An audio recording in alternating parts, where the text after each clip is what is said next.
आज की वीडियो में बात करेंगे कि ज़मीन का बंटवारा कैसे करवा सकते हैं। देखिए कई बार क्या होता है, मान लीजिए जो भी पार्टनर है या भाई है उनके बीच में हिस्सा बांट के ऊपर लड़ाई हो रही है, हिस्सा नहीं डिक्लेयर हो पा रहा है, या मान लीजिए कोई भाई हिस्सा नहीं दे रहा है, या मान लीजिए कोई पार्टनर हिस्सा नहीं दे रहा है, बेईमानी की नीयत कर रहा है।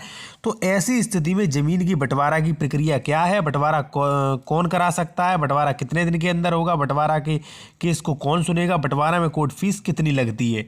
ठीक है, तो ये सब कुछ बताऊंगा इस वीडियो में। बात कर रहा हूँ उत्तर प्रदेश राजस्व संहिता 2006 यूपीआरसी 2006 धारा 116 के बारे में। जोत के विभाजन के लिए वाद, जमीन के विभाजन के लिए वाद कौन ला सकता है, उसके बारे में चर्चा करेंगे। इससे पहले मैं आपसे कहूंगा, यदि आपका कोई भी प्रश्न है तो आप कालमी 4 ऐप के थ्रू मुझसे बात कर सकते हैं। इस ऐप की लिंक हमने वीडियो की डिस्क्रिप्शन में दे रखी है, वहां जाके बात कर सकते हैं। चलिए आते हैं अपने टॉपिक पर। देखिए आप सबसे महत्वपूर्ण बात समझ लीजिए। मान लीजिए आप कभी भी ज़मीन लेते हैं, या मान लीजिए ज़मीन का बंटवारा करना चाहते हैं, या कोई परिवार की ज़मीन है, किसी भी प्रकार की आपकी ज़मीन है। सपोज दैट मान लीजिए रोड से सटी आपकी ज़मीन है। मान लीजिए ये रेड कलर की जो है वो रोड है और ये ब्लू कलर की आपकी ज़मीन है। तो आप दो भाई हैं, तो बंटवारा आप ऐसा नहीं कर सकते कि रोड की तरफ ने एक भाई ने ले लिया और पीछे दूसरे भाई को दे दिया। ये बंटवारा जो है बिल्कुल इलीगल है। आप घर में कर भी लेते हैं बंटवारा, बिल्कुल इलीगल रहेगा। और मान लीजिए कोई आपको वो भाई जो है, सपोज दैट मान लीजिए दो भाई हैं, एक ने रोड पे कब्जा कर रखा है, वो रोड वाली ज़मीन आपको बेच रहा है, तो आप कभी मत खरीदें, क्योंकि उस रोड वाली ज़मीन में दोनों को आधा आधा फ्रंट मिलेगा।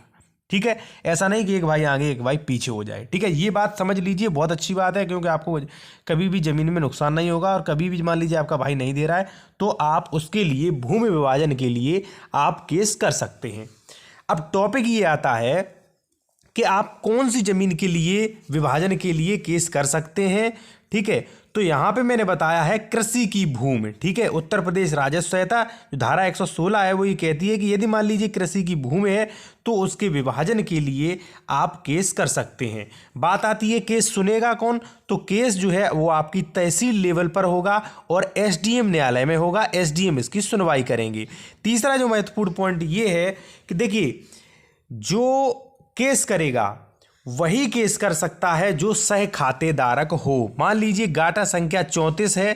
ठीक है, तो गाटा संख्या 34 में जितने भी खातेदारक होंगे, मान लीजिए ए बी सी डी, क्योंकि गाटा बहुत बड़ी ज़मीन, मान लीजिए गाटा संख्या 34 10 बीघा का है। ठीक है, तो हो सकता है एक एक बीघा के 10 पार्टनर हों। तो भाई जो भी सह खातेदारक हों, देखिए जैसे मान लीजिए एक व्यक्ति के 4 पुत्र हैं। ठीक है, तो चारों के चारों जो भी उनके पिता की ज़मीन होगी सबकी जो है बराबर हिस्सेदार, और वो सह खातेदारक हैं। ठीक है, सबका उसमें हिस्सा है। तो उन चारों में से मान लीजिए एक को भी दिक्कत हो रही है, कोई एक भी अगर बंटवारा कराना चाहता है तो वो एसडीएम न्यायालय में तहसील में बंटवारा का केस करेगा, और शेष जो 3 लोग बचे हैं उन्हें घर पे नोटिस पहुंचेगा कि भाई फला तारीख को आइए, आपके भाई साहब ने या मान लीजिए आपके जो शायद खातेदारक है नाम लिखा होगा, उन्होंने जो है बंटवारा के लिए केस किया है, आपकी सुनवाई होगी। आप अपना पक्ष रखें, जो भी आपत्ति जो भी है तो वो रखें। ठीक है, तो आप ये समझ लीजिए कि बंटवारा जो है वो सह खातेदारक के साथ ही होगा। ठीक है, ऐसा नहीं है कि मान लीजिए जो आपका सह खातेदारक है ही नहीं उससे आप बंटवारा चाहते हो, तो ऐसा नहीं हो सकता। ठीक है, एक मैं और आपको उदाहरण दे दूं। सपोज दैट मान लीजिए एक जमीन है, 2 भाई हैं, और 2 भाई में से एक भाई ने आपको जमीन बेच दी। ठीक है, तो अब उस दूसरे भाई के हिस्सेदार जो है वो आप बन गए। तो अब जो दूसरा भाई है उसके सह खातेदारक आप माने जाएंगे। आप भविष्य में आप उस जमीन का बंटवारा करा सकते हैं, बंटवारा के लिए वाद ला सकते हैं, क्योंकि भाई 2 भाई थे, एक भाई ने जमीन आपको बेच दी। ठीक है, तो आप सह खातेदारक बन गए उसकी।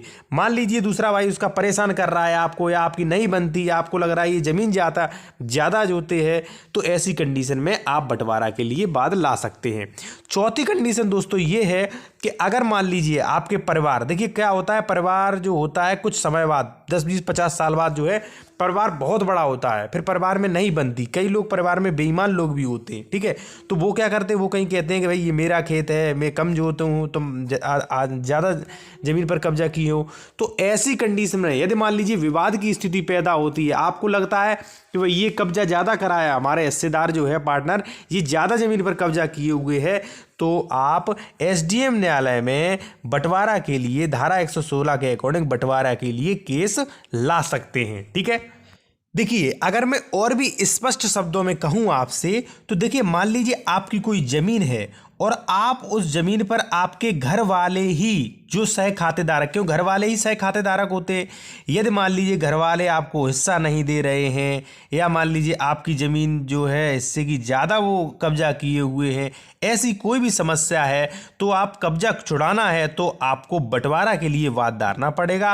बंटवारा में क्या होगा, बंटवारा में एसडीएम के आवाज़ चलेगा, सभी पक्षों को नोटिस जाएगा। देखिए, आपने मान लीजिए ए बी सी डी 4 भाई हैं, ठीक है, और सपोज दैट मान लीजिए सी ने केस किया कि भाई मान लीजिए बी जो है वो अधिक जमीन जो है वो जोते हुए है, मेरा कब्जा किए हुए, तो नोटिस सभी को जाएगा, ए को भी जाएगा, बी को भी जाएगा, सी को भी जाएगा, डी को भी जाएगा, क्योंकि सभी लोगों का हित उसमें निहित है, सभी लोग उसमें सह खातेदारक हैं। नोटिस जो है वो सभी को जाएगा। फिर जिस जिसको आपत्ति है, जिस जिसको अपना पक्ष रखना हो, उसे अपना पक्ष रखना पड़ेगा, अपना वकील खड़ा करना पड़ेगा। यदि सपोज दैट मान लीजिए ए को, सी को, डी को कोई भी आपत्ति नहीं है तो कोई दिक्कत नहीं है, ठीक है।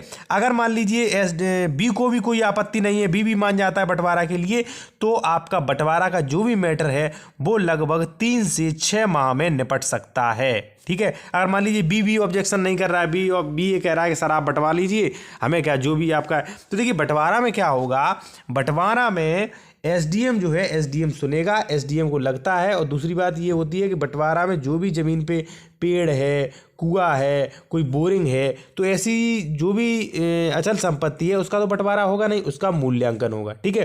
फिर एसडीएम जो है, फिर देखिए एसडीएम का मतलब है न्यायालय, यानी कि एसडीएम न्यायालय का यह कार्य होता है कि वह वादी एवं जो भी सह खातेदारक हैं उनका अंश निर्धारित करे कि कानूनी रूप से किसका अंश निर्धारित हो रहा है, ठीक है।